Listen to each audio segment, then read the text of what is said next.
So hey, আজকে আমার ছেলে, ওর জন্মদিন। তো ও তো জানে না যে আমরা ওর জন্য গিফট নিয়ে আসছি।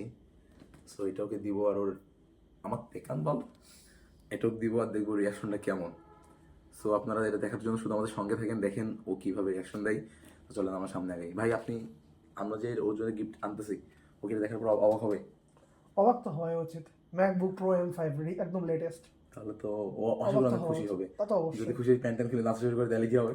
আচ্ছা তাহলে আর চলেন, কি, আমার এবার ছেলে, ভিডিও হবে। আমার ছেলে তো দেখা যাক কি হয়। আচ্ছা। আপনারাও আমাদের সাথে থাকেন, দেখেন কি হয়। আসেন আসেন আসেন আসেন।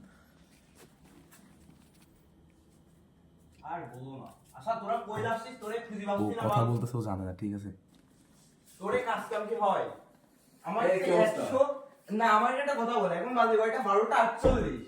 100 বার আমার কাছে কল দিচ্ছে, দেখ এখনো, সরি এখনো কল আসে নাই, আসি যাচ্ছে কল। আমি তো বলি আচ্ছা, আচ্ছা। কলের উপরে আচ্ছা, আমি তো আচ্ছা। দেখাই দেখ, এটা কল অলরেডি দেখছে, ঠিক আছে? তুই অলরেডি কল দিছিস কিন্তু তো খুশি পাচ্ছি না। আমার মাথাটা কিন্তু একদম ফুল মানে আমার কলের উপর কল আসিতেছে, তোর কোনো খোঁজ নাই। আর তুমি দায়িত্ব একজন আরেক মনের মনে করেন, তোমার কোনো খোঁজ নাই। আমি এই পাগল দেখো, এই বালের সাথে কি বসে থাকা যায়? আচ্ছা আচ্ছা, আমি এই বালের সাথে বসে থাকা যায়? আমরা দুই ভাই একটা কাজে গেছিলাম, ঠিক আছে। আর তুমি আমার দুই আব্বু কাজে গেছিল। হ্যাঁ তো